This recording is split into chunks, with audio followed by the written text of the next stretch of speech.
محمد وعلى آل سيدنا محمد كما صليت على إبراهيم وعلى آل إبراهيم في العالمين إنك حميد مجيد. قال الله تبارك وتعالى في كلامه المجيد: أعوذ بالله من الشيطان الرجيم بسم الله الرحمن الرحيم. وظللنا عليكم الغمام وأنزلنا عليكم المن والسلوى كلوا من طيبات ما رزقناكم وما ظلمونا ولكن كانوا أنفسهم يظلمون. قال المؤلف والمفسر رحمه الله تعالى: دام النفع بعلومه وعلومكم في الدارين آمين. إلى أن قال: لما ذكر تعالى ما دفعه عنهم من النقم شرع يذكرهم أيضا بما أسبغ عليهم من النعم فقال: وظللنا عليكم الغمام، وهو جمع غمامة. سمي بذلك لأنه يغم السماء أي يواريها ويسترها، وهو السحاب الأبيض ظللوا به في التيه ليقيهم حر الشمس، كما رواه النسائي وغيره عن ابن عباس رضي الله تعالى عنه في حديث الفتون قال: ثم ظلل عليهم في التيه بالغمام. اب مفسر رحمۃ اللہ علیہ ان آیات مبارکہ پر ارشاد فرماتے ہیں کہ اللہ تبارک و تعالی نے بنی اسرائیل کو مختلف نعمتوں سے تذکیر فرمائی. پہلے ان پر ان چیزوں کا ذکر کیا گیا کہ جن مصائب سے اللہ نے ان کو نجات دی تھی، یعنی جو مصیبتوں کے پہاڑ ان پہ ٹوٹ پڑے، فرعون جیسا جابر سرکش طاغی انسان ان پر مسلط ہو گیا اور ان کے بچوں کو ذبح کرنے کا حکم دے دیا، تو ان تمام عذابوں سے اللہ نے ان کو چھڑایا. پہلے تو ان چیزوں کا ذکر کیا کہ جن جن عذابوں سے ہم نے آپ کو بچایا ہے، تو اس کا نتیجہ کیا ہے کہ اللہ کا شکر کرو.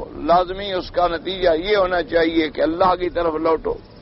اب ان آیات میں ان باتوں کا ارشاد فرما رہے ہیں کہ جو اللہ نے بنی اسرائیل پر نعمتیں نازل فرمائیں، جو اللہ نے ان پر اپنی نعم نازل فرمائی ہیں، ان کا ذکر فرماتے ہیں کہ ان نعمتوں میں سے اور بھی یعنی ایسی نعمتیں ہیں کہ لا تعد ولا تحصى، لیکن بعض نعمتوں کا اللہ نے ان آیات میں ذکر کیا کہ سب سے بڑی نعمت ان پر یہ بھی ہوئی کہ وَظَلَّلْنَا عَلَيْكُمُ الْغَمَامَ، ہم نے سایہ کر دیا تمہارے اوپر بادل کا.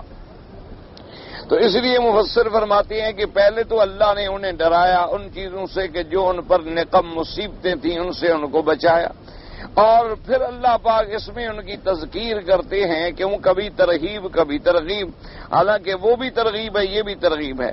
بما اسبغ علیہم من النعم، جو اللہ نے ان پر اپنی نعمتیں اتاری. اور فرمایا وظللنا علیکم الغمام، غمام جو ہے جمع ہے غمامہ کی. غمامہ کیا کہتے ہیں؟ بادل. اور بادل کو غمام بھی کہا جاتا ہے، سحاب بھی کہا جاتا ہے. غمام کیوں کہا جاتا ہے؟ لأنہ یغم السماء یواریہا ویسترہا، کہ بادل جو ہے وہ آسمان کو چھپا دیتا ہے، اس لیے اس کو کیا کہا جاتا ہے؟ غمام.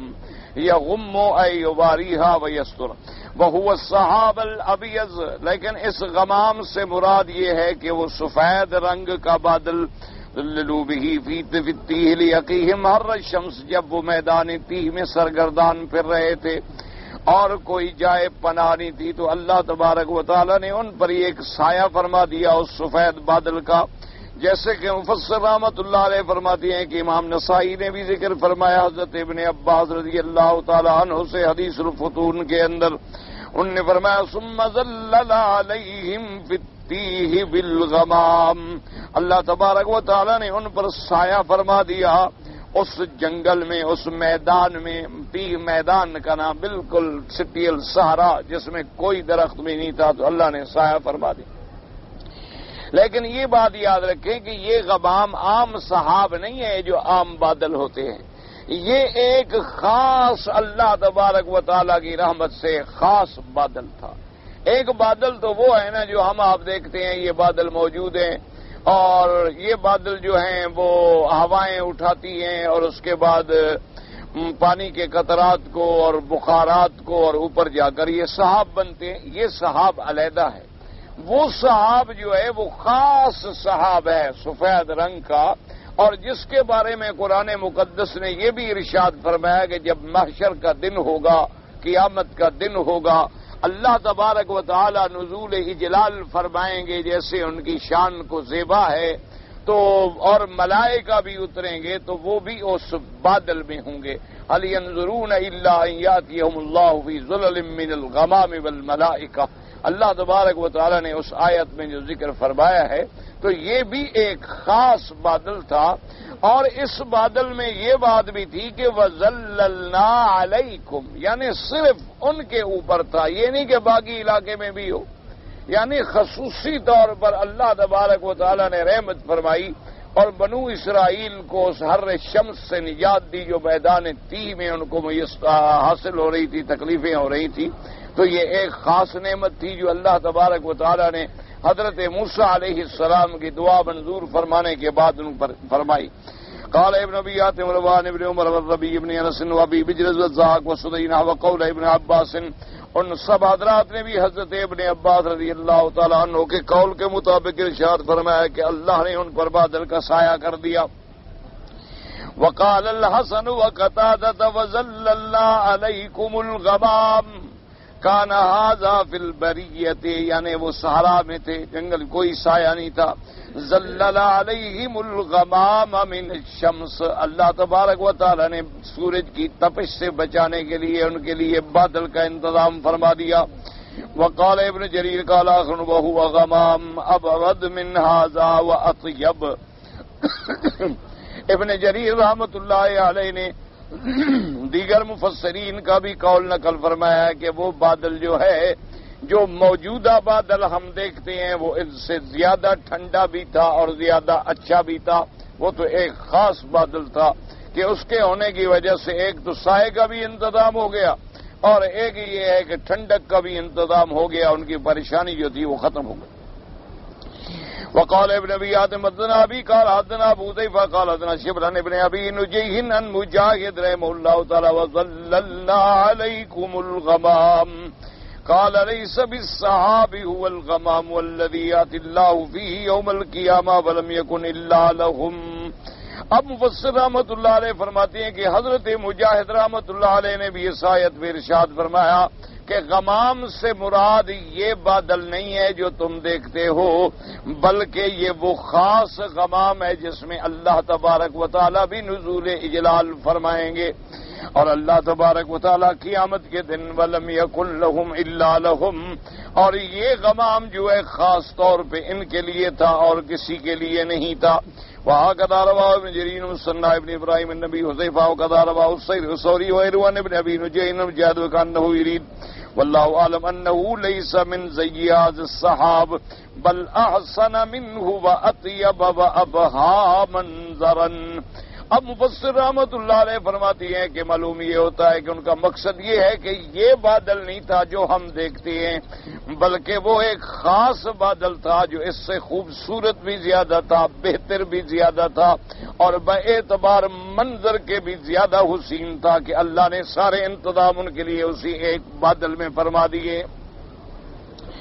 كما قال حسن في تفسيره عن حجاج بن محمد بن جريج قال قال ابن عباس رضي الله تعالى عنه وظللنا عليكم الغمام قال غمام أبرد من هذا وأطيب وهو الذي يأتي الله فيه في قوله تبارك وتعالى هل ينظرون إلا أن يأتيهم الله في ظلل من الغمام والملائكة وهو الذي جاءت فيه الملائكة يوم بدر۔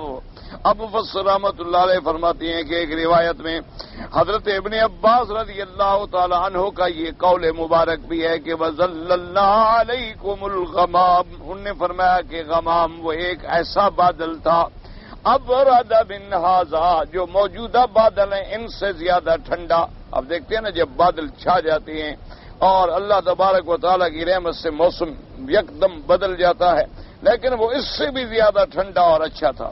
اور فرماتی ہیں یہ ایک ایسا بادل تھا کہ جس میں اللہ تبارک و تعالی تشریف لائیں گے میدان حشر میں انصاف و عدل فرمانے کے لیے، جیسے ان کی شان کو زیبا ہے۔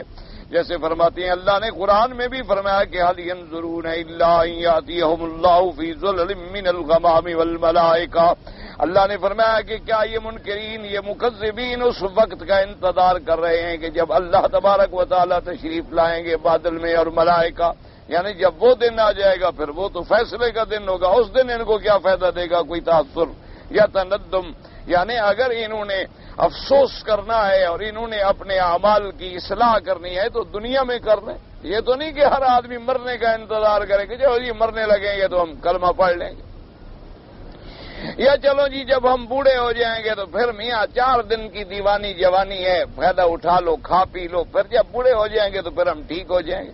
وہ پتہ نہیں ہمیں بڑھاپا نصیب بھی ہوگا، پتہ نہیں ہمیں بوڑھے ہونے کا موسم بھی ملے گا یا ہم جوانی میں ختم ہو جائیں گے، ایک لمحہ بھی ہمیں زندگی کا ملے گا کہ نہیں ملے گا۔ تو یہ صرف شیطانی خیالات ہوتے ہیں۔ تو مفسر رحمت اللہ علیہ نے فرمایا کہ وہ ایک خاص بادل تھا جو اس سے بھی زیادہ ٹھنڈا تھا اور اس سے بھی زیادہ بہتر تھا۔ اور یہ بھی حضرت ابن عباس رضی اللہ تعالیٰ نے فرمایا کہ جب میدان بدر کے اندر اللہ تبارک و تعالیٰ کے پاک پیغمبر رحمت دو جہاں صلی اللہ علیہ وسلم تشریف فرما تھے اور اللہ تبارک و تعالیٰ نے حکم فرمایا تھا کہ 3,000 من الملائکۃ منزلین، کہ ہم نے آسمانوں سے 3,000 فرشتہ اتارا ہے آپ کی نصرت کے لیے، تو وہ فرشتے بھی اسی بادل میں تشریف لائے تھے۔ تو یہ اللہ تبارک و تعالیٰ کی حکمتیں ہیں اور اللہ تبارک و تعالیٰ کی قدرتیں ہیں کہ جب وہ انتظام فرمانے پہ آتے ہیں تو اللہ کے آگے کیا مشکل ہے، کیونکہ جہاں شان ہی کن فیکون کی ہو کہ انما امرہ اذا اراد شیئا ان یقول له کن فیکون، فسبحان الذی بیدہ ملکوت کل شیء والیہ ترجعون، کہ وہاں تو صرف ارادہ ہوا اور حکم دینے کی دیر ہے، ہر چیز فوراً ہو جاتی ہے۔ اب دیکھیں نا جی 6 لاکھ آدمی کے لیے سایہ دار جگہ کا انتظام کرنا ہو تو کتنا وقت لگے گا، کتنا خرچ ہوگا۔ کوئی چھوٹے آدمی تو نہیں تھے بنی اسرائیل جو موسیٰ علیہ السلام کے ساتھ تھے، 6 لاکھ تھے اور 6 لاکھ سے بعد روایات میں متجاوز تھے۔ اب 6 لاکھ آدمی کے لیے آپ عارضی کیمپ بھی لگا دیں، عارضی یعنی خیمے بھی لگانا شروع کر دیں تو کتنا ٹائم چاہیے، کتنے خیمے چاہیے، کتنی منتظمین چاہیے، کتنی ان کے لیے رسے چاہیے، ان کو مضبوط کرنے کے لیے انتظام چاہیے۔ لیکن اللہ کا حکم ہوا بس بادل اوپر کھڑا ہو گیا، سارے انتظام 1 سیکنڈ میں ہو گئے۔ اصل بات یہ ہے کہ ہم اللہ کو راضی کرنے کی کوشش نہیں کرتے، ہم بندوں کو راضی کرنے کی کوشش کرتے ہیں، اور بندوں کا راضی کرنا جو ہے وہ کوئی حیثیت نہیں رکھتا۔ ایک بندہ راضی ہوگا 2 بندے ناراض ہو جائیں گے، 2 بندے راضی ہوں گے 4 ناراض ہو جائیں گے، ایک بھائی کو آپ راضی کریں گے دوسرا بھائی ناراض ہو جائے گا، ایک قبیلے کو آپ راضی کریں گے دوسرا قبیلہ لازماً ناراض ہو جائے گا، کیونکہ مخلوق کا تو کام ہی یہی ہے۔ لیکن یہ مالک کا مسئلہ ایسا ہے کہ اگر بندہ اللہ کو راضی کر لے تو پھر اس کی تمام مخلوق تیرے تابع ہو جاتی، اس کی تمام مخلوق جو ہے پھر اس کا تیرے اللہ تبارک و تعالی تسلط میں دے دیتے ہیں۔ جب آدمی اللہ کا بن جاتا ہے تو پھر اللہ اس کے بن جاتے ہیں، اور جس کا خدا بن جائے پھر اس کو کس بات کی کمی ہے، اس کو پھر کس بات کی کمی ہے اور کس بات کی ضرورت ہے۔ اسی لیے آپ نہیں دیکھتے ہیں کہ جتنے اللہ کے اولیاء گزرے، جتنے اللہ کے عباد صالحین گزرے ہیں، اور انبیاء کا تو خیر درجہ ہی اتنا اونچا ہے کہ جہاں ہمارا عقل و فکر بھی نہیں پہنچ سکتا، یعنی اللہ کے اولیاء بھی جو گزرے ہیں تو ہمیشہ بادشاہ ان کے دروازوں پہ ہوتے تھے، ہمیشہ دولت مند ان کے دروازوں پہ ہوتے تھے، اور انہیں کسی چیز کی پرواہ نہیں، کیونکہ جب اللہ کے ساتھ جڑ گئی بات تو پھر مخلوق کی کیا تمنا۔ اس لیے فرماتی ہیں کہ وہ ایک خاص بادل تھا، اور یہی اسی قسم کا بادل تھا جس میں بدر کے دن اللہ تبارک و تعالیٰ نے فرشتے اتارے تھے۔ اور اس کے بعد فرماتے ہیں قال ابن عباس رضی اللہ تعالیٰ عنہ وقال معوذتی، حضرت ابن عباس رضی اللہ تعالیٰ عنہ فرماتے ہیں کہ یہ بادل جب تک وہ تیہ کے اندر رہے، اس میدان کے اندر رہے، وہ بادل بھی ان پہ ہمیشہ سایہ فگن رہا۔ اسی سے علماء نے فرمایا کہ اندازہ کرو حضور کے صحابہ کی شان کا، اسی سے اندازہ کرو کہ سابقہ اقوام کے قصے بھی پڑھو کہ انہوں نے اپنے نبی کے ساتھ کیا کیا اور حضور کے صحابہ نے کیا کیا۔ کہ حضور نے حکم دیا بدر تو بدر، خندق تو خندق، خیبر تو خیبر. حضور صلی اللہ علیہ وسلم نے جہاں کا حکم دیا پھر انہوں نے یہ نہیں کہا کہ آگے طاقتور ہیں، 1000 کا لشکر ہے، ابو جہل بڑا جنگجو ہے اور اس کے ساتھ لڑاکا ہے اور ہم تو نہتے ہیں. حضور ہمارے ہاتھ میں تو کچھ بھی نہیں، نہ تلواریں ہیں، نہ گھوڑے ہیں، نہ تیر ہے، نہ اسباب ہے، نہ سامان جنگ ہے، نہ تجربہ ہے، نہ پہلے ہم نے جنگ لڑی ہے. جب حضور نے حکم دیا انہوں نے کہا حضور آپ نہ گھبرائیں کہ مدینے والے جنگ نہیں جانتے. لسنا اصحاب موسیٰ، ہم کوئی موسیٰ علیہ السلام کے ساتھی ہیں کہ آپ کو کہہ دیں گے کہ فاذهب انت وربك فقاتلا نحن اصحاب محمد صلی اللہ علیہ وسلم. فرمایا ہم تو محمد مدنی کے صحابہ ہیں. نقاتل امامک وبین یدیک، یا رسول اللہ ہم آپ کے آگے کٹیں گے، دائیں کٹیں گے، بائیں کٹیں گے، ہماری لاشوں پر تو گزر کر دشمن آپ کی طرف آ سکتا ہے ورنہ سوال پیدا نہیں ہوتا. تو صحابہ کا مقام دیکھیں کہ کتنی آزمائش کی بٹھیوں میں ڈالے گئے، لیکن کسی جگہ یہ نہیں کہا کہ جناب اب ہم کیا کریں، بلکہ صحابہ کا تو بہت بڑا مقام ہے. یعنی اندازہ فرمائیں کہ تابعین، صحابہ، تبع تابعین، ان کے سامنے دریا آ گئے تو وہ کھڑے نہیں ہو گئے کہ جناب اب ہم دریا کے پار کیسے جائیں. حضرت علی الحضرمی رضی اللہ تعالیٰ عنہ کو جب ساتھیوں نے کہا کہ حضرت آگے تو بہت بڑا دریا ہے اور اس کے بعد یہ عالم ہے کہ کوئی پل نہیں، کوئی کشتی نہیں، کوئی ہمارے پاس بیڑا نہیں عبور کرنے کے لیے، اور پھر دوسری طرف دشمن کی طاقت ہے. انہوں نے فرمایا خدا کے بندے پہلے مجھے یہ بتاؤ کہ ہم کیوں نکلے ہیں اپنے گھر سے. انہوں نے کہا جی اللہ کے دین کے لیے. تو انہوں نے کہا یہ دریا کس کے ہیں؟ انہوں نے کہا یہ بھی اللہ کے. انہوں نے کہا بس بسم اللہ الرحمن الرحیم دعا مانگی اور گھوڑا ڈال دیا دریا. سارا لشکر پار اتر گیا اور دشمن اسی منظر کو دیکھ کے بھاگ گیا کہ جو لوگ دریاؤں سے نہیں گھبراتے دریاؤں پہ ایسے چل رہے ہیں جیسے سڑک پہ چل رہے ہوں. اور جناب پھر آ گئے. انہوں نے کہا کہ جناب ایسے جنگل میں ہم پھنس گئے ہیں، ایسے جنگل میں ہم الجھ گئے ہیں کہ اب میلوں تک پانی کا وجود نہیں ہے اور لشکر کے پاس پانی نہیں ہے. فرمایا اچھا 2 رکعت نماز پڑھی، اس کو یا علیم یا حلیم یا حلیم یا عظیم یا الہ العالمین تیرے اسما کے ساتھ دعا مانگ رہا ہوں. بندے بھی تیرے ہیں، آسمان بھی تیرے ہیں، زمین بھی تیرے ہیں، اگر ہمیں پیاسا مارنا منظور ہے تو ہم راضی ہیں، اور اگر پانی دینا منظور ہے تو تمہارے پاس کون سی کمی ہے. صحابہ کہتی ہیں کہ ابھی انہوں نے ہاتھ یوں نہیں ڈالے تھے کہ بارش شروع ہو، آسمان برس پڑے. تو اسی سے آپ اندازہ کریں اصحاب رسول اللہ کا کہ میرے مدنی کو اللہ نے چن چن کے ہیرے دیے تھے کہ ایسے خالص ہیرے تھے نا کہ جن پر آج تک دشمن چیخ رہا ہے لیکن کوئی الزام نہیں لگا سکا. آج تک صحابہ رضوان اللہ علیہم اجمعین کی محبت، صداقت، دیانت، امانت، اخلاص، وفاداری، قربانیوں کا جو منظر ہے دنیا کی کوئی تاریخ پیش نہیں کر سکتی. تو اللہ تبارک و تعالیٰ کی شان. ورنہ وہاں تو یہ عالم تھا کہ گرمی ہوئی تو اب رونے لگ گئے، دریا دیکھا تو اب رونے لگ گئے، گزر گئے تو پھر کفر شروع کر دیا. اللہ تبارک و تعالیٰ نے ان پر بہرحال ایک بادل کا انتظام کر دیا اور وہ یعنی جتنا مدتی میں رہے تو وہ بادل جو ہے ان کے لیے اللہ پاک نے انتظام فرما دیا کہ چلو سائے میں رہے یا گرمی میں ہی نہ مر جائے. تو اکثر مفسرین رحمہم اللہ نے یہی فرمایا.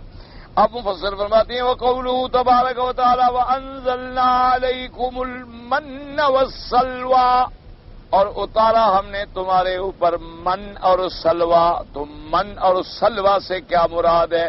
خلاصے میں تو آپ سن چکے ہیں. مفسر ارشاد فرماتے ہیں اختلفت عبارات المفسرین فی المن ما ہوا وقال علی بن ابی طلحہ ابن عباس کان المن ينزل علیہم من الاشجار ویغدون الیہ ویاکلون منہ ما شاءوا. حضرت ابن عباس رضی اللہ تعالیٰ عنہ سے ایک قول یہ بھی نقل کیا گیا ہے کہ وہ من جو ہے وہ درختوں کے اوپر نازل ہوتا تھا، یعنی اللہ تبارک و تعالیٰ کی طرف سے ایسے درختوں پہ گر گیا تو یہ جا کے صبح لے لیتے تھے اور اسی کو کھاتے تھے. ایک قول یہ بھی ہے. اور دوسرا قول یہ وقال مجاہد المن صمغۃ انہوں نے کہا کہ یعنی وہ ایک ایسا تھا جیسے گوند قسم کی چیز ہوتی ہے، وہ تھا من۔ وقال اکرم من شیء انزلہ اللہ علیہم مثل الطل شبہ الرب الغلیظ۔ انہوں نے فرمایا کہ من ایک چیز تھی جیسے کہ اوس گرتی ہے، لیکن وہ ذرا سخت تھا اور گوندا ہوا تھا، اور اس کے اندر یعنی سخت رب بنا ہوتا ہے۔ ایک تو آپ بناتے ہیں نا شربت، ایک ہوتا ہے رب شربت سے زیادہ گاڑھا ہوتا ہے، اس کو کہتے ہیں رب۔ شربت تو ذرا پھر یعنی قوام میں آ جاتا ہے نا، لیکن اس سے بھی گاڑھا ایک ہوتا ہے جام۔ آپ نے دیکھا نا آج کل مربے یا جام کھاتے ہیں، ایک مربے اور جام کے درمیان میں ایک رب ہوتا ہے، پھر شربت ہوتی ہے۔ تو وہ اس قسم کی یعنی ایک چیز تھی جو ان کے لیے اتاری جاتی تھی۔ اور اس کے بعد قالوا یا موسیٰ کیف لنا بما ہاہنا عین الطعام فانزل اللہ علیہم المن فکان یسکت علی شجرۃ الزنجبیل وقال قتادہ قال من ينظر علیہم فی محلہم سقوط الثلج اشد بیاضا من اللبن واحلی من العسل۔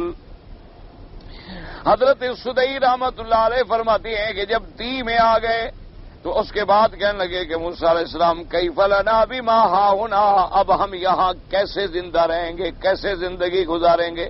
اب دیکھو موسیٰ علیہ السلام کا تازہ انکار کر چکے ہیں، اب تکلیف ہوئی تو پھر موسیٰ علیہ السلام کے پاس آ گئے، ورنہ موسیٰ علیہ السلام کو یہی قوم کہتی تھی نا کہ فَذْهَبْ أَنْتَ وَرَبُّكَ فَقَاتِلَا إِنَّا هَاهُنَا قَاعِدُونَ۔ تو اب بیٹھو، کہتے ہیں نہیں جی بتائیں کہ اب ہمارے کھانے کا کیا ہوگا، اب تو مر جائیں گے، اب روٹی کے بغیر کیسے زندہ رہیں گے۔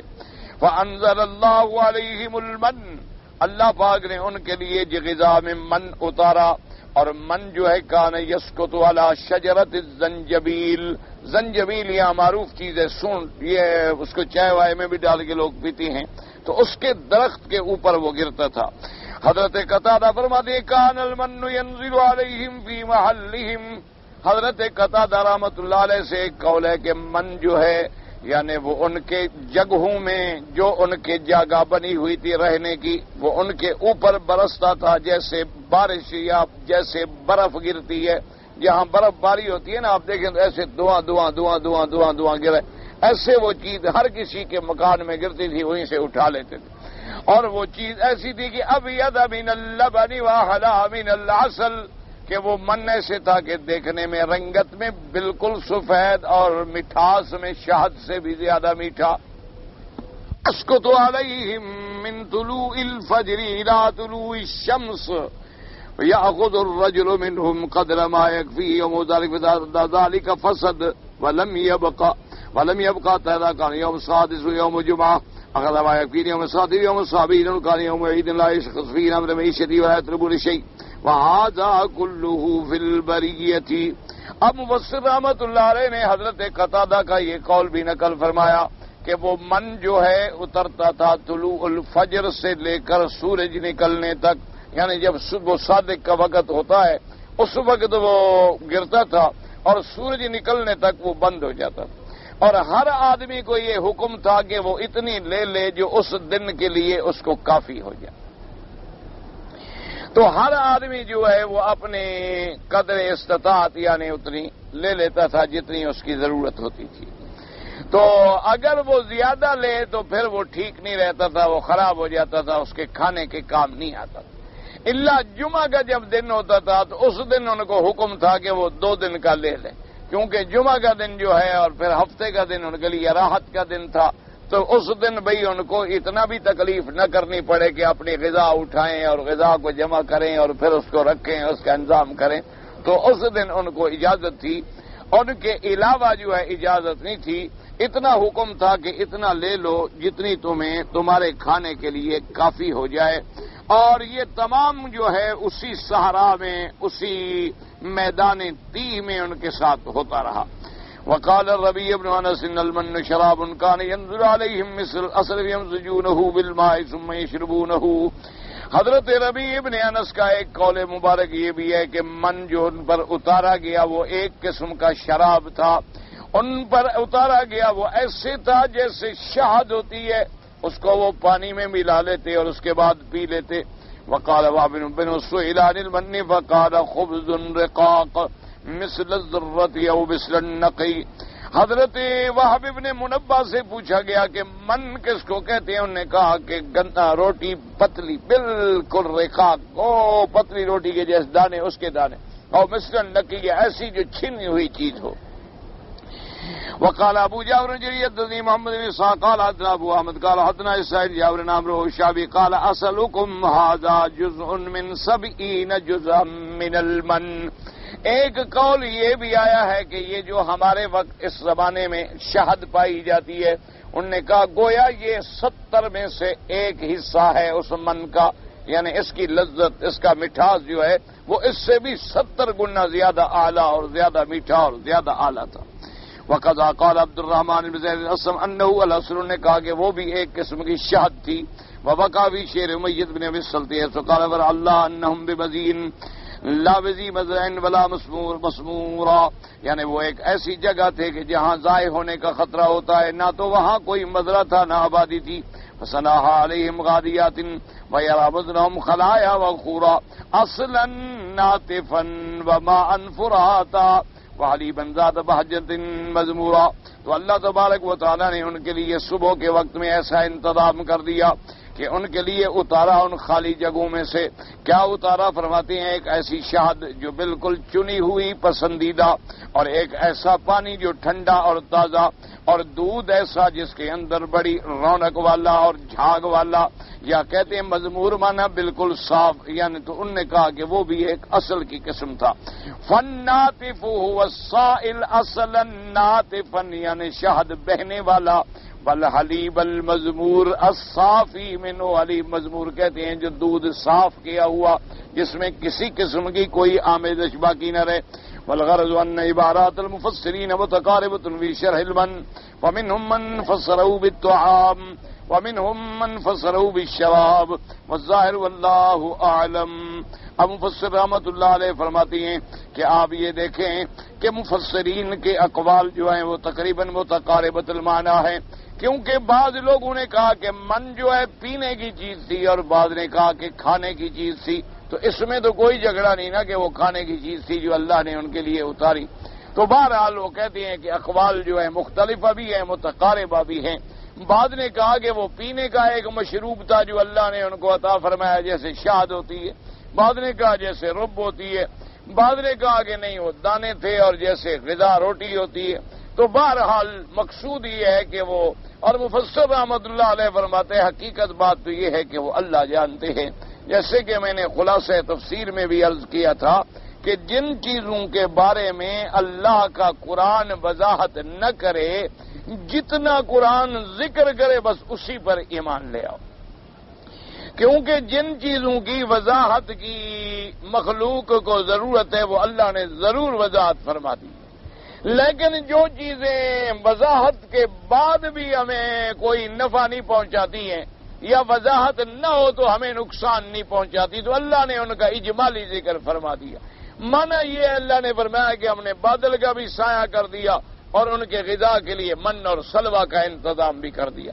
اچھا، اب بعض اوقات ایک چیز ہوتی ہے ہر ملک میں اس کے نام علیحدہ ہوتے، ہر ملک کے اندر نام جو ہے اس کا بدل جائے گا، تو اس لیے اصول یہ ہوتا ہے کہ جس چیز کو اللہ نے قرآن میں مبہم رکھا ہے، یعنی اللہ نے ذکر نہیں فرمایا، جیسے آیا کہ آدم علیہ السلام نے ایک درخت کو چکھ لیا، وہ درخت کیا تھا؟ جب اللہ نے بیان نہیں کیا تو بحث میں پڑھنے کی ضرورت ہی نہیں، بس کوئی جنت کا درخت تھا جس کے امتحان مقصود تھا، اللہ نے روکا، آدم علیہ السلام کہاں بیٹھے۔ اسی طرح قرآن مقدس میں آتا ہے کہ جب آدم علیہ السلام کا لباس اترا تو انہوں نے فوراً درخت کے پتے اتارے اور اپنے بدن کو ڈھانکنے لگے۔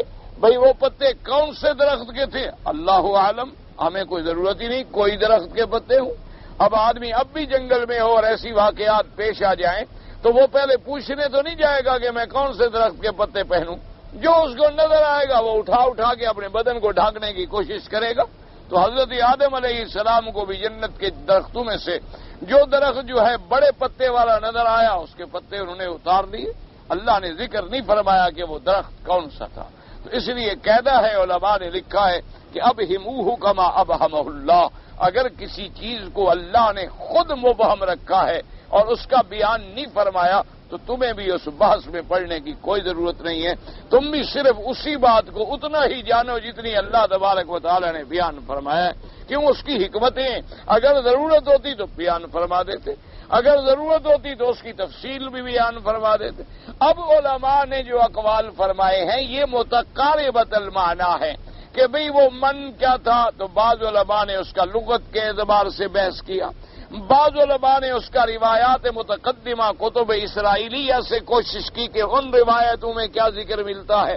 تو کسی نے کہا کہ وہ مطعوم تھا، کسی نے کہا مشروب تھا، کسی نے کہا وہ عسل کی طرح شہد کی طرح میٹھا تھا، کسی نے کہا سفید تھا دودھ کی طرح اور میٹھا تھا شہد کی طرح، اور بعض علماء نے فرمایا کہ وہ ترنجبین، جسے آج کل ہم کہتے ہیں ترنجبین، کہ وہ ایک چیز تھی اور وہ اس کے دانے ہوتے تھے چھوٹے چھوٹے، جیسے تمہارے ہاں دھنیے کا دانہ ہوتا ہے نا، دھنیا تو آپ سب جانتے ہیں، جیسے دھنیا کا چھوٹا چھوٹا دانہ ہوتا ہے، تو وہ اتنا لذیذ تھا اور اتنا میٹھا تھا کہ اسی کو وہ پانی میں ڈال لیتے تھے اور ان کے لیے وہ خوراک ہو جاتی تھی اللہ تبارک و تعالیٰ کی طرف.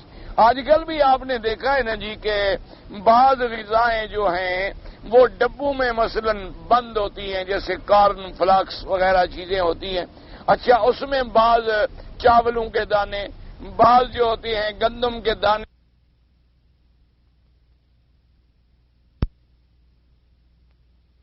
کھانے کا کام دیتی تھی. اور سلوا جو ہے ایک پرند تھا، اور وہ پرند کیا تھا؟ بعض نے کہا بٹیر تھا، بعض نے کہا بٹیر کے مشابہ تھا، بعض نے اور بھی، جیسے اب آپ انشاءاللہ پڑھیں گے تفسیر میں اقوال مفسرین. بہرحال حقیقت یہ ہے کہ وہ ایک پرندہ تھا، اور وہ کیا تھا اس کی حقیقت کو نہیں جانتے مگر اللہ تبارک و تعالی. کیوں؟ فرض محال اگر ہمیں پتہ لگ جائے کہ بٹیر تھا تو کیا ہو گیا؟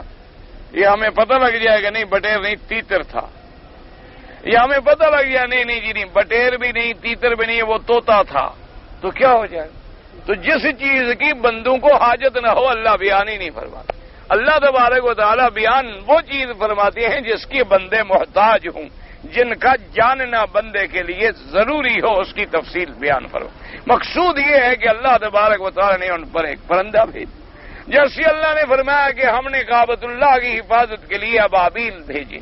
تو اب یہ ضروری تو نہیں کہ یہی ابابیل تھے، وہ ایک خاص پرندے تھے جو اللہ نے اپنے کعبۃ اللہ کی حفاظت کے لیے اسی وقت بھیجے تھے. وہ آئے، اللہ کے دشمنوں کو برباد کیا اور چلے گئے، بات ختم ہو گئی. قرآن مقدس نے لفظ ابابیل فرما دیا، بس ہمارا ایمان ہے. اب ہم اس بحث میں الجھ جائیں کہ یہ ابابیل ہے اور یہ ابابیل ہے اور یا فلاں ابابیل.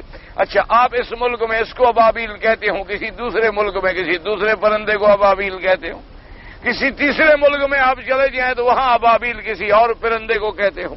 تو لہذا ایسی بحث میں الجھنے کی کوئی ضرورت نہیں ہوتی. قاعدہ یہ ہوتا ہے کہ جو بیان ہے اس کو لو، اور جس چیز کو اللہ نے بھی یعنی چھپا دیا ہے اس کو کھولنے کی ضرورت ہی نہیں. اب مفسر رحمۃ اللہ علیہ فرماتے ہیں واللہ اعلم انه اکل ما امتن اللہ به علیہم من طعام وشراب وغیر ذلك مما ليس لهم فيه عمل ولا قد.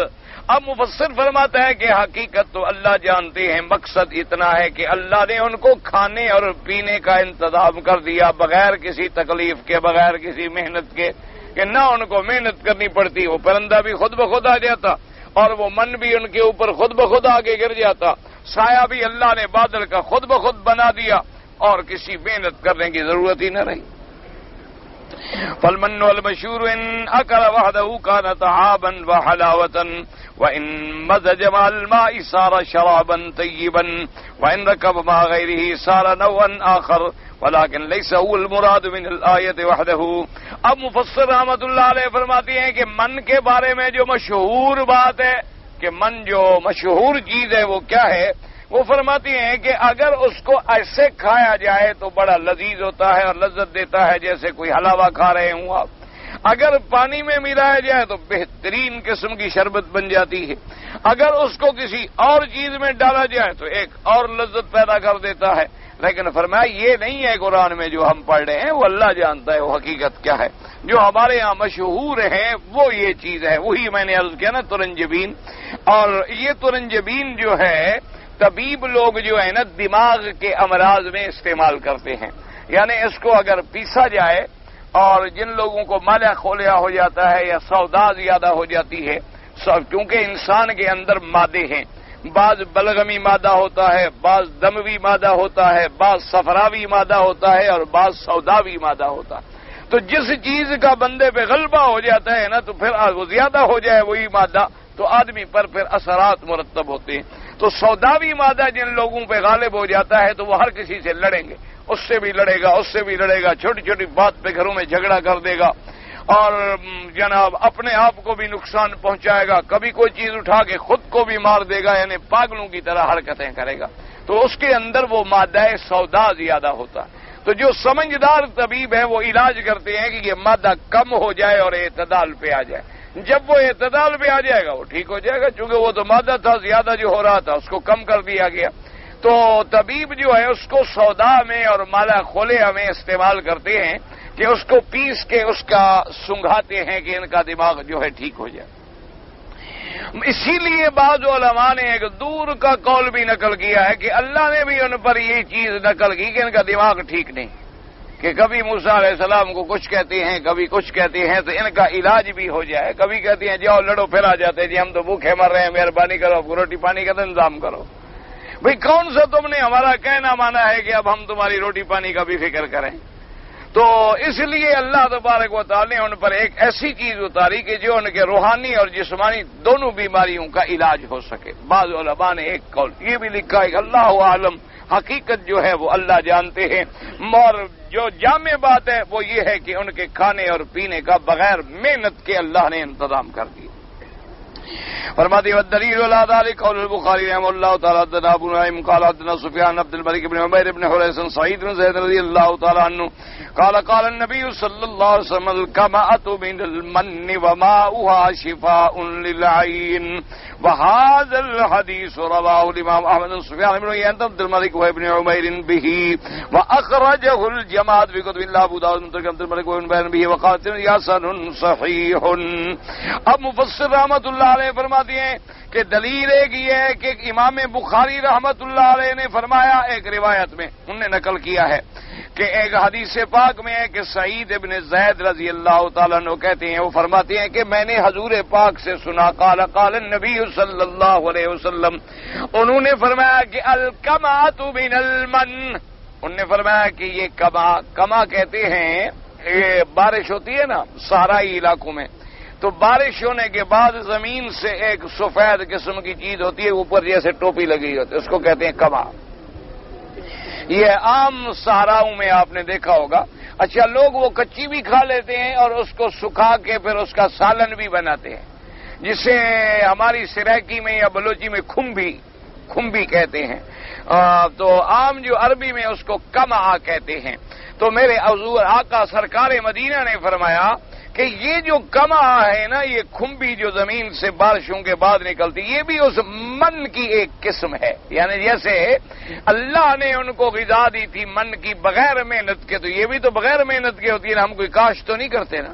جب بارش آ جاتی ہے بس آپ جا رہے ہیں سڑکوں کے کنارے پر صحرا میں تو نکلی ہوتی ہے، لوگ کٹھی کر کے لے آتے ہیں، اور آپ نے فرمایا کہ اس کا پانی جو ہے وہ آنکھوں کی بیماریوں کے لیے شفا ہے۔ حضور صلی اللہ علیہ وسلم کا ارشاد ہے کہ یہ کما جو ہے اس کا پانی جو نکالا جائے اور اس کو پھر آنکھوں میں استعمال کیا جائے تو آنکھوں کی بیماریوں کو دور کرتا ہے۔ تو جو بات حضور فرما دیں پھر اس کے بعد اور کوئی نسخے کی ضرورت ہے بھلا انسان۔ لیکن ایک بات کا احتیاط کیا کریں کہ بعض لوگ ہوتے ہیں نا جی، بعض مقامات ایسے ہوتے ہیں ان کا بڑا خیال کیا کریں کہ جہاں یہ کما نکلتا ہے نا تو کبھی کبھی وہاں سانپ یا بچھو یا کوئی زہریلا جانور ان پہ اپنی زہر چھڑک دیتے ہیں، ان کا بھی بڑا احتیاط کرنا چاہیے۔ ایسا نہ ہو کہ پھر ایسی اس کو کوئی مل جائے پانی نکالے اندھا ہو جائے اور نعوذ باللہ حضور کی حدیث پہ اعتراض کریں۔ یعنی حضور کا فرمان تو قیامت تک غلط نہیں ہو سکتا نا۔ یہ تو ہو سکتا ہے کہ کوئی اب کہے کہ رات نہیں ہے تو ہم مان لیں، لیکن حضور کا فرمان تو غلط ہو ہی نہیں سکتا۔ اچھا بعض اطباء جو ہیں طبیب لوگ وہ اس کا علاج یہ کرتے ہیں کہ بارش کے فوراً بعد صاف جگہ جو ہوتی ہے نا صحرا میں، تو ان سے پھر وہ اس کو اکٹھا کرتے ہیں، پھر تازہ اس کا پانی نکالتے ہیں، اسی پانی میں پھر وہ سرما جو ہے نا اسی کو کھرل کر لیتے ہیں۔ ایک سرما ہوتا ہے جو حضور پاک استعمال فرماتے تھے، اسمد، اس کا نام ہے اسمد۔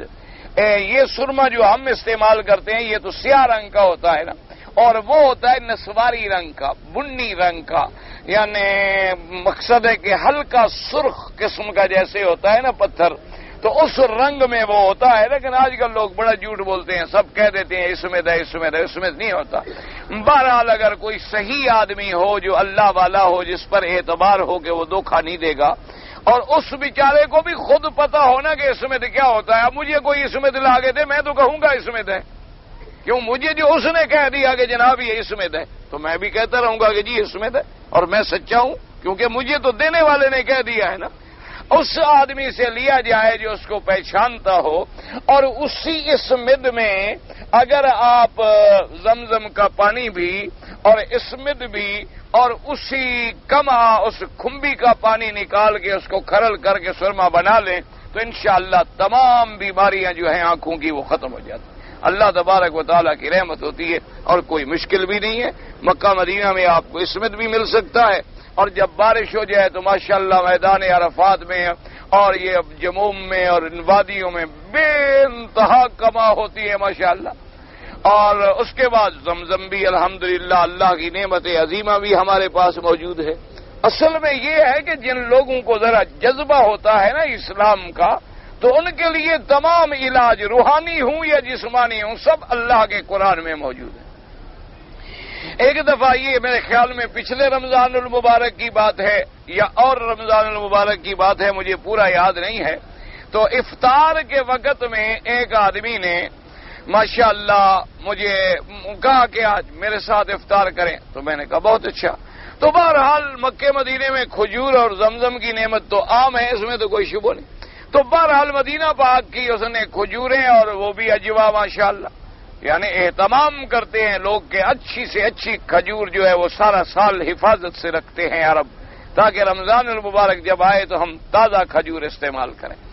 اور اس کے بعد اس نے جناب مجھے شربت پلائی۔ میں نے کہا حضرت یہ کیا ہے؟ انہوں نے کہا جی یہ دودھ ہے اور شہد ہے اور زمزم ہے، کیونکہ دودھ بھی اللہ کے نبی نے فرمایا کہ ایسی نعمت ہے کہ جو کوئی پیش کرے تو انکار نہ کرو کہ اس سے اچھی نعمت کوئی نہیں۔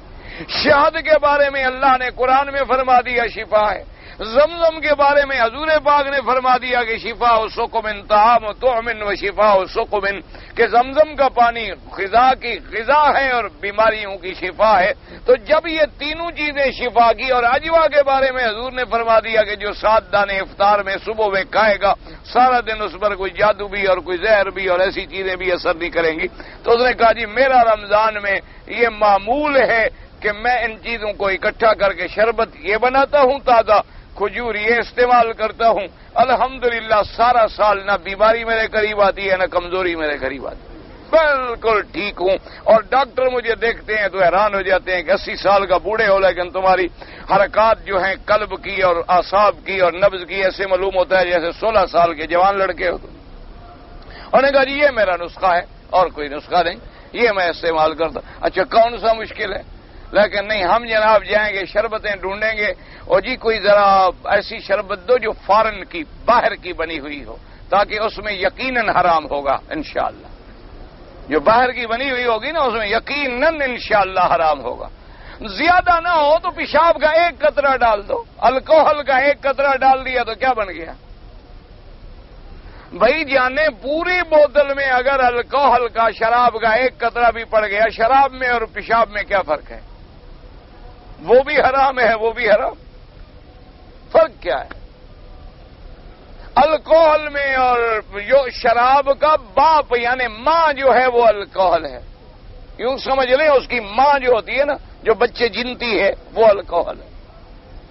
جب اس میں سے قطرہ ڈالا گیا ہو تو وہ شربت ہم پی رہے ہوں افطار کے ساتھ، اللہم لک صمت و بک آمنت علی رزق کا، یعنی حرام پہ افطار کر رہا ہوں، تو پھر کیا ہمارا روزہ ہے اور کیا ہمارا ثواب ہے؟ اور بعض شریف تو میں نے اپنی آنکھوں سے دیکھے افطار سگریٹ سے کرتے ہیں۔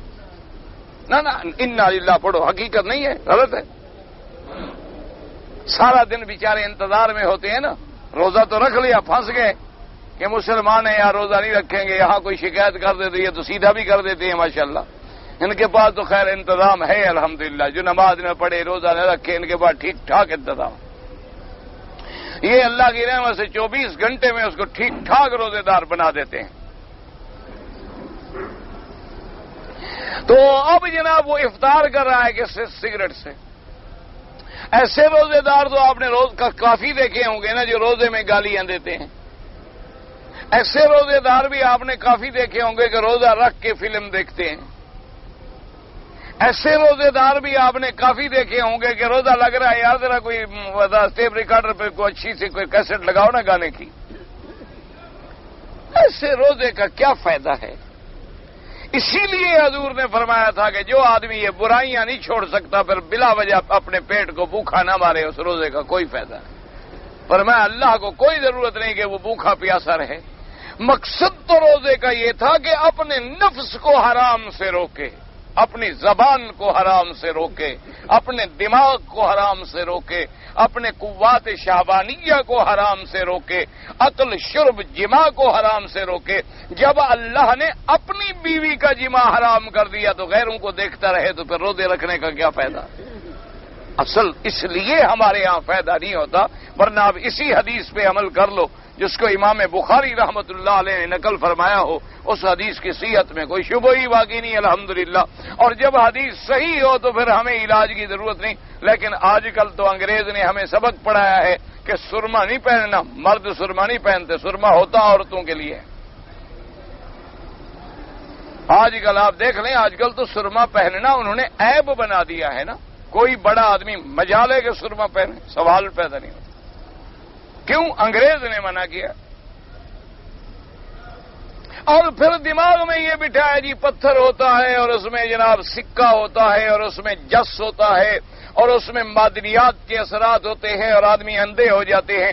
ایمان سے کہو جب تک تمہارے یہ دوائیں نہیں بنی تھی صرف سرما ہوتا تھا، اس وقت آنکھوں کی بیماریاں زیادہ تھیں یا اب زیادہ ہے؟ نہیں، ایمان سے کہو جب یہ دنیا میں ہسپتالیں بھی نہیں بنی تھیں، آنکھوں کے معالج بھی پیدا نہیں ہوئے تھے، یہ ہمارے آئی اسپیشلسٹ بھی نہیں دنیا میں آئے تھے، یہ ہمارے آنکھوں کے آئی ڈراپس بھی دنیا میں نہیں بنے تھے، صرف دنیا میں ایک چیز تھی، یا سرما تھا یا مصبر تھا، یا بہت زیادہ آنکھیں گرمی سے ابل جاتی تھی تو لوگ ٹھنڈا دودھ میں کپاس بھگو کے بیچارے آنکھوں پہ رکھ لیتے تھے کہ ذرا ٹھنڈک ہو جائے، اس کے علاوہ کچھ نہیں تھا۔ ایمان سے کہ اس وقت بیماریاں زیادہ تھی کہ آج زیادہ ہے، لیکن بس ایک دماغ ہے۔ کوئی شریف آدمی آج کل سرما کہ جی کیا کر رہے ہیں آپ، عورت ہیں جی، اور عورت جو کام کرے کہتے ہیں مساوات ہے۔ عورت اگر مردوں والی حرکتیں کرے وہ کہتے ہیں جی کہ آخر بندہ انسان ہے، عورت مرد میں فرق کیا ہے؟ دونوں برابر ہیں، صرف یہی ہے ایک کو حمل ہوتا ہے ایک کو نہیں ہوتا، زیادہ فرق تو نہیں ہے نا۔ ایک کو حیض آتا ہے ایک کو نہیں آتا، ایک کو نفاس آتا ہے ایک کو نہیں آتا، کوئی زیادہ فرق تو نہیں ہے، کوئی خاص فرق تو نہیں ہے۔ عورت اور مرد میں کیا فرق ہے؟ کوئی فرق ہے؟ ایک ماں بنتی ہے ایک بیٹا بنتا ہے، کوئی فرق ہے بیٹے میں ماں میں؟ ایک شوہر کہلاتا ہے ایک بیوی بنتی ہے، کوئی فرق ہے؟ اور آج کل تو کیا فرق ہے بھائی، آج کل تو سب برابر ہے۔ انا للہ و انا الیہ راجعون۔ جب دلوں میں اسلام نہیں رہا تو ہم کب تک، ہم تو بس یہ ہے کہ اسی طرح روتے رہیں گے، آپ فکر نہ کریں، ہمارا اجر اللہ کے ہاں محفوظ ہے، ہمارا اجر ضائع نہیں ہوتا، ہماری محنت ضائع نہیں ہوتی، ہماری دعوت ضائع نہیں ہوتی۔ ہمیں حکم یہی ہے کہ مانو نہ مانو تم دعوت دیتے رہو۔ انبیاء علیہم السلام دعوت دیتے رہے، اگر ماننا شرط ہوتا تو پھر تو انبیاء کے ساتھ اپنی برادری نے کلمہ نہیں پڑھا، اپنے رشتہ داروں نے کلمہ نہیں پڑھا۔ ہماری ڈیوٹی یہ ہے کہ ہم کہتے رہیں، تم نہ مانو، قیامت میں یہ نہ کہہ سکو کہ ہمیں دین نہیں پہنچاتا، تاکہ اللہ کی حجت پوری ہو جائے بس۔ یہ فرماتے ہیں مفسر رحمت اللہ علیہ کی حدیث صحیح ہے الحمدللہ، ورواه البخاري ومسلم من روايه الحكم الحسن رضي عن عمرو بن عاص النبي وقال الترمذي حدثنا ابو بيدة بن ابي الصفر ومحمود بن غيلان قال حدثنا سعيد بن عامر عن محمد بن عمرو بن ابي سلمة عن ابي هريرة رضي الله تعالى عنه قال قال رسول الله صلى الله عليه وسلم العجوة من الجنة فرمایا حضور پاک نے کہ عجوہ جو کھجور ہے یہ جنت کی کھجور ہے، اس میں کوئی شک ہے؟ ہمارے لیے تو مدینہ بھی جنت ہے، مدینہ منورہ کوئی کم ہے، لیکن اللہ کے آگے کیا مشکل ہے کہ جب آدم علیہ السلام آئے تو جنت سے چیزیں بھجوا دی، وہی آتی گئی۔ اور اس کے بعد فرمایا وفیہا شفاء من السم، عجوہ کھجور کے کھانے سے اللہ تبارک و تعالی نے اس میں شفا رکھی ہے کہ بندے پر زہر بھی اثر نہیں کرتا۔ والکمات من المن، اور آپ نے فرمایا یہ کما جو ہے، کھمبی جو ہے، یہ بھی من کی ایک قسم ہے۔ وما ہوا شفاء للعین، تفرد بإخراج الترمذي ثم قال هذا حديث حسن غريب لا نعرف إلا من حديث محمد بن عمرو وإلا من حديث سعيد بن عامر عنه وفي الباب عن سعيد بن زيد وأبي سعيد وجابر كذا قال وقد رواه الحافظ أبو بكر وابن الرطوي في تفسير من طريق آخر عن أبي هريرة رضي الله تعالى عنه قال حدثنا أحمد بن حسن بن عبد البصري قال حدثنا عاصم بن سعد قال حدثنا قاسم بن عيسى قال حدثنا ابن عبد الرحمن قتادة صحيح عن ابي هريره رضي الله تعالى عنه قال رسول الله الكبات من المن وما هو شفاء للعين وهذا حديث غريب من هذا الوجه وطلحة بن عبد الرحمن السلمي الواسطي كنا بأبي محمد وقيل أبي سليمان المؤدب قال فيه الحافظ أبو أحمد بن علي روى عن قتادة أشياء لا يتابع عليها۔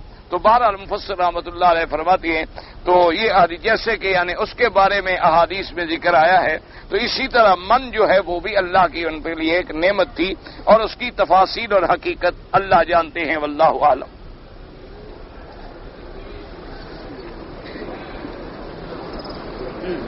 کہتے ہیں جی یہاں پر قرآن پاک جو ہیں دو قسم کے ہیں، یعنی ایک تو وہ ہیں جو عربی طرز میں چھپے ہوئے ہیں، اور ایک وہ ہیں جن کی لکھائی جو ہے وہ ہمارے ملکوں کی طرح ہے۔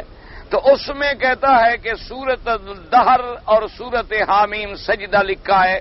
مجھے سمجھ نہیں آیا آپ کا مسئلہ، آپ نے کیا پوچھا ہے۔ بہرحال مقصد یہ ہے کہ بعض اوقات یہ بھی ہوتا ہے کہ ایک سورت کے کئی نام ہوتے ہیں، جیسے سورت توبہ ہے، اسی ہمارے یہاں کتابوں میں آپ کو جو قرآن ہے اس میں توبہ توبہ توبہ، اسی کا نام سورت البراءہ ہے، اسی کا نام سورت توبہ ہے، اسی کا نام سورت ہے جو منافقین کو شرمندہ کرنے والی۔ تو اس لیے ایک سورت کے کئی نام ہوتے ہیں، تو اگر کسی جگہ ایک نام لکھا ہو، کسی جگہ دوسرا نام لکھا ہو تو کوئی فرق نہیں پڑتا۔ جیسے حضور پاک کے کئی نام ہیں کہ انا محمد وانا احمد وانا الماہی، حضور نے فرمایا محمد بھی میرا نام ہے، احمد بھی میرا نام ہے، ماہی بھی میرا نام ہے، حاشر بھی میرا نام ہے، عاقب بھی میرا نام ہے۔ اسی طرح بعض صحابہ حضور کو کہتے تھے یا ابو القاسم صلی اللہ علیہ وسلم، حضور کی کنیت تھی، اور بعض کہتے تھے یا محمد، بعض کہتے تھے یا رسول اللہ صلی اللہ علیہ وسلم۔ تو اس لیے اگر صورتوں میں کہیں کوئی نام کا فرق ہے تو کوئی ایسی بات نہیں ہے، مختلف نام ہوتے ہیں صورتوں میں۔ کہتا ہے جی کہ حضرت ابی بکر صدیق کا ایک کتاب میں نے نام پڑھا ہے عبداللہ ابن ابی قحافہ۔ عبداللہ ابن عبداللہ نہیں ہے، آپ کا نام عبداللہ ہے، اس میں کوئی شک نہیں۔ تو ابی قحافہ جو ہے وہ کنیت ہے۔ تو اصل میں بعض اوقات یوں ہوتا ہے کہ تمام نام ایک نقل کر دی، کیونکہ سب عباد الرحمن الذین یمشون علی الارض ہونا، سب کس کے بندے ہیں؟ تو اللہ کے بندے ہیں۔ تو جب اسلام میں آئے تو اللہ کے بندے بنے، تو پہلے نام جو تھے اس کے نام بدل دیا گیا۔ تو اس لیے بہرحال عبداللہ باپ بھی ان کے کون تھے؟ عبداللہ، ان کے باپ بھی کون؟ وہ بھی سب اللہ کے بندے تھے۔ اس وجہ سے بعض اوقات یوں نام کتابوں میں لکھ دیے جاتے ہیں۔ اگر ہم اپنے رشتہ داروں کی قبر پر جائیں تو کیا کریں؟ قبر پہ جا کے عبرت پکڑیں۔ قبر پہ جائیں تو السلام علیکم یا دار قوم مؤمنین انا انشاءاللہ بکم لاحقون انتم السابقون ونحن الاثر، اور ان کے لیے اللہ سے بخشش مانگیں کہ یا اللہ ان کی قبروں کو جنت بنا، ان کی قبروں کو منور فرما، ان کے لیے دعا مانگیں۔ قبروں پہ جانے کا تو حضور نے حکم دیا ہے، فرمایا قبروں کی زیارت کیا کرو، تاکہ قبریں جو ہیں تمہیں آخرت کی یاد دلاتی ہیں، تمہیں اپنی موت یاد دلاتی ہیں۔ لیکن ہمارا جو رواج ہے نا قبروں پہ جانا اور رونا اور چیخنا اور سجدے اور رکوع اور چومنا اور چاٹنا اور قبروں کو چمٹنا اور قبر والوں سے مانگنا، یہ بدعت و شرک ہے۔ ان سے اللہ تبارک و تعالی ہر مسلمان کو بچائے۔ اگر ہمارے ملک میں کسی آدمی کی مثلاً رشتہ دار کی موت ہو جائے تو 3 دن تک شریعت میں سوگ ہے، 4 مہینے 10 دن سوگ صرف عورت کے لیے ہے جس کا خاوند فوت ہو جائے.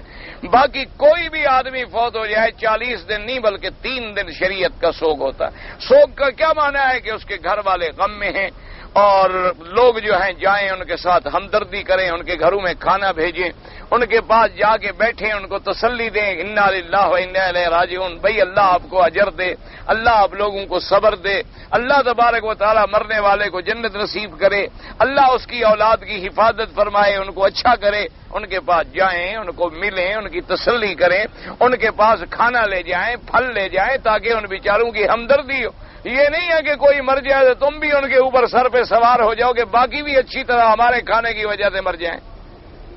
سارے رشتہ دار جا کے اکٹھے ہو کے بیٹھ جاتے ہیں, جی افسوس کے لیے آئے ہیں. ایک پہلے مر گیا ہے, باقی جنازہ گھر کا یہ نکال کے آ جاتے ہیں. میت والے گھر سے کھانا حرام ہے. مردوں کو ہاتھ پاؤں میں مہندی لگانا جائز ہے, بالکل ناجائز ہے, اور یہ لوط علیہ السلام کی قوم جو تھی وہ لگاتی تھی, اسی لیے اللہ کے عذاب آئے ان پر. ہاتھوں میں یا پاؤں میں مردوں کا مہندی لگانا جو ہے شرعاً حرام ہے. ہاں اگر کوئی بیمار ہے, کوئی چھالے نکل آئے, بیمار ہو گیا, پاؤں پک گئے, بطور دوا لگائی ہے, بطور زینت نہیں لگائی. البتہ عورتوں کے لیے حکم ہے کہ عورت کے ہاتھ میں ہر وقت مہندی رہنی چاہیے. نابالغ بچے جو ہیں ان کے گلے میں سونے کا لاکٹ پہننا چاہیے, نہیں پہننا, مردوں کے لیے حرام ہے, بڑے ہوں یا چھوٹے ہوں.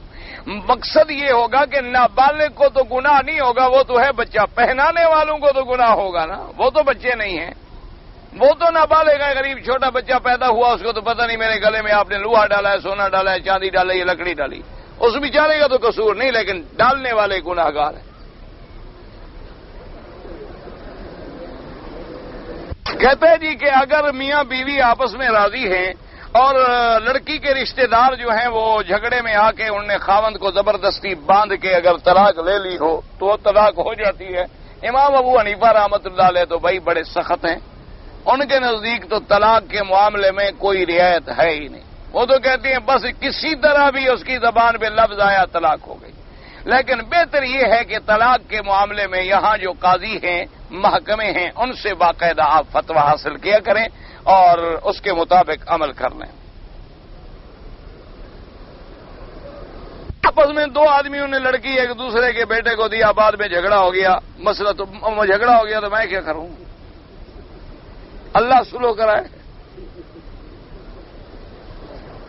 کہتے ہیں جی حدیث مبارک میں آتا ہے کہ حضرت عمر بن الخطاب رضی اللہ تعالیٰ نے حضرت عباس ابن عبد المطلب سے وسیلہ پکڑا. یہی تو دلیل ہے نا کہ انہوں نے کہا کہ یا اللہ جب تک حضور زندہ تھے تو ہم حضور کے پاس جا کے وسیلہ پکڑتے تھے کہ جی دعا کرو.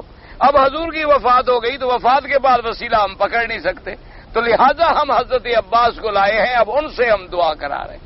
تو زندگی میں وسیلہ پکڑنا تو کوئی منع نہیں. آپ مجھے کہیں دعا کرو, میں آپ سے کہوں دعا کرو, یہ وسیلہ تو ہے اور کیا ہے, یہ تو منع نہیں ہے, یہ تو شرعاً حکم ہے.